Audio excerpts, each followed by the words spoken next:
సామెతలు 11:5 యథార్థవంతుల నీతి వారి మార్గములను సరళం చెయ్యును. మార్గాలు సరళమవ్వాలి. నాకు అనేకమైన ఆటంకాలు ఉన్నాయి. ఈ ఆటంకాలని ఎలా జయించాలో అర్థం కావట్లేదు. అడ్డుగోడలుగా కొన్ని సమస్యలు నా జీవితానికి ముందుగా నిలబడిపోయాయి. వాటిని దాటుకొని ముందుకు వెళ్ళనివ్వకుండా పరిస్థితులు నన్ను అడ్డగిస్తున్నాయి. స్థితిగతులు, పరిస్థితులు, ఆర్థిక ఇబ్బందులు, మానసికమైనటువంటి డిప్రెషన్ కావచ్చు, కొన్ని ఒత్తిళ్లు మనిషి జీవితానికి ఆటంకంగా ఉంటాయి. ముందుకు పోనివ్వవు. పోదాం ముందుకు అనుకున్న ఆశలైతే ఉండొచ్చు, ఆలోచనలు ఉండొచ్చు. నీకు ముందుకు వెళ్ళాలన్న ఆలోచన ఉంది నీకు. ఎస్, అది దేవుని బిడ్డల యొక్క ఆలోచన. నీతిమంతులు అలాగే ఆలోచిస్తారు. నేను బాగుండాలి అని ఆగిపోరు, కానీ నేను బాగుండాలి, మా కుటుంబం బాగుండాలి, సంఘము బాగుండాలి, దేవుని పరిచర్యలు బాగుండాలి. The righteousness of the blameless makes a straight way for them. The straight way God will open door for you. ఒక స్ట్రైట్ వే అనేటువంటి దాన్ని దేవుడు నీకు చూపిస్తాడు. దానికి కారణం నీతిమంతులు అంటున్నాడు. ఆ నీతిని మనం ఎక్కడి నుండి పొందగలం? మనలో ఎవరు నీతిమంతులు? యేసుక్రీస్తు ప్రభువే నీతిమంతుడు, పరిపూర్ణమైన నీతిమంతుడు.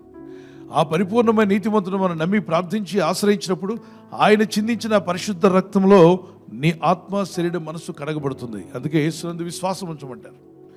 ఎందుకంటే యేసునందు విశ్వాసం ఉంచి ఎందుకు ప్రార్థన చేయాలి? ఆయన పరిశుద్ధుడు, పవిత్రుడు, నీతిమంతుడు. నిన్ను నీతిమంతుడుగా మార్చేవాడు, నిన్ను పరిశుద్ధపరిచేవాడు. ఆ యేసుక్రీస్తునందు విశ్వాసం ఉంచడం వల్ల అది నీతిగా ఎంచబడుతుంది. నీతిమంతులుగా దేవుడే మారుస్తాడంట మనల్ని. నీతి అనేది మనం ధరించుకున్నప్పుడు మనకు మార్గాలు సరళం అవుతాయి. నేను నీకు ముందుగా పోవచ్చు, మెట్టగా ఉన్న స్థలములను సరళం చేసేదను. మెట్టగా ఉన్నాయి, ఎక్కలేకపోతున్నావు, కొండలాగా అడ్డుగా నిలబడింది, దాన్ని సరళం చేస్తా అంట.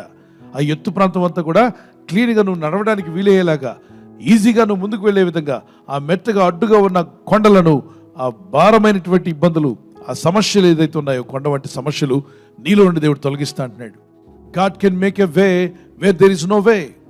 ఎక్కడైతే మార్గం లేదో అక్కడ దేవుడు నీ కొరకు ఏం చేస్తాడు? మార్గం తెరుస్తాడు. దారి లేని దగ్గర దారి చూపిస్తాడు. ద్వారం లేని దగ్గర ద్వారం తెరుస్తాడు. ఆపర్చునిటీస్ లేవంటున్నావా? God can create opportunity for you. Praise the Lord. స్తుతించినప్పుడు మార్గములు సరళమవుతాయి కనుక దేవుని స్తుతిస్తూ ఉంటే దేవుడు నీకు నూతన ఐడియాలు దయచేస్తాడు. When you start praising God, స్తుతియాగం అర్పించేవాడు నన్ను మహింపరుచున్నాడు. వాని కొరకు మార్గము సిద్ధపరచుకుంటున్నాడు. రక్షణ మార్గము, ఆత్మీయమైన మార్గము, అభివృద్ధి కొరకు మార్గము, ఆర్థిక అభివృద్ధి కొరకు మార్గము, జీవితంలో ముందుకు వెళ్ళడానికి మార్గాలు సరళం చేసే దేవుడు నీకున్నాడు. దేవునికి స్తోత్రం కలుగును గాక. అందుకే దేవుని స్తుతించడం ప్రారంభించు.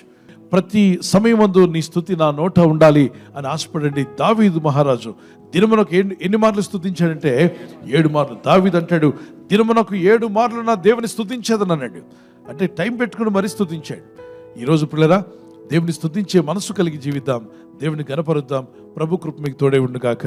ప్రార్థన చేసుకుందాం. ప్రభు, నాకు ఆ విశ్వాసం ఉంది, నాకు మార్గం సరళమవుతుందని నేను నమ్ముచున్నాను. ప్రభు, స్తుతించే మనసు నాకు దయచేయండి. దావీదు మహారాజు అయ్యుండి కూడా ఎంతో బిజీగా ఉన్నా అతను దినమునకు 7 మార్లు స్తుతిస్తే నేను కూడా నేను స్తుతించాలి ప్రభు అని కరములెత్తి గట్టిగా ప్రార్థన చేస్తూ దేవునికి స్తోత్రాలు చెల్లిద్దాం. పరిస్థితులు ఎలా ఉన్నప్పటికీ స్తుతించు అయ్యా. నా స్థితిగతులు ఎలా ఉన్నప్పటికీ స్తుతించే మనసు నాకు దయచేయండి. స్తుతియాగం అర్పించుట నాకు నేర్పు ప్రభువా. స్తుతియాగం అర్పించేవాడు నిన్ను మహిమపరుస్తున్నాడని సెలవిస్తుంది వాక్యం. అవునైనా నేను స్తుతియాగం అర్పించే వ్యక్తిగా ఉండాలి, నిన్ను మహిమపరిచే వ్యక్తిగానే ఉండాలి. ఇదిగో నీవు నాకు రక్షణ కనపరిచినట్లు మార్గం సిద్ధపరచుకుంటున్నావు అన్నావు తండ్రి. స్తుతియాగం అర్పిస్తుండగా మాకు మార్గములు సిద్ధపరుస్తున్నందుకు స్తోత్రాలు చెల్లిస్తున్నాం. ఈ రాత్రి నెమ్మదితో పండుకొని సురక్షితంగా కాపాడబడినట్లుగా నీ అగ్ని కంచి వేసి మమ్మల్ని కాపాడండి. మీ చిత్తములో కొనసాగే కృప అందరికీ దయచేయమని యేసుక్రీస్తు ప్రశస్త నామములో వీరందరికీ చక్కని నిద్ర దయచేసి తెల్లవారు లేచి కృపను మాకిమ్మని క్రీస్తు నామములో అడిగి వేడుకుంటున్నామా పరలోకపు తండ్రి. ఆమేన్, ఆమేన్. ఈ వాగ్దానాన్ని మీతోనే ఉంచుకోకుండా లైక్ చేయండి, షేర్ చేయండి.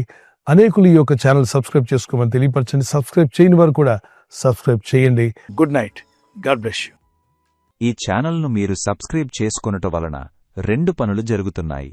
1, బీదలకు, అనాథలకు ఈ ఛానల్ ద్వారా సహకారము అందించడం జరుగుచున్నది. 2, సువార్త జరుగుచున్నది, ఆత్మలు రక్షించబడుచున్నాయి. మనము సబ్స్క్రైబ్ చేసుకొనుట ద్వారా అందరికీ సహాయం చేస్తున్నవారమవుతున్నాము. ఖచ్చితంగా ఈ యూట్యూబ్ ఛానల్ను సబ్స్క్రైబ్ చేసుకుని బెల్ బటన్ను క్లిక్ చేయండి. మీకు వెంటనే మెసేజెస్ పంపబడతాయి.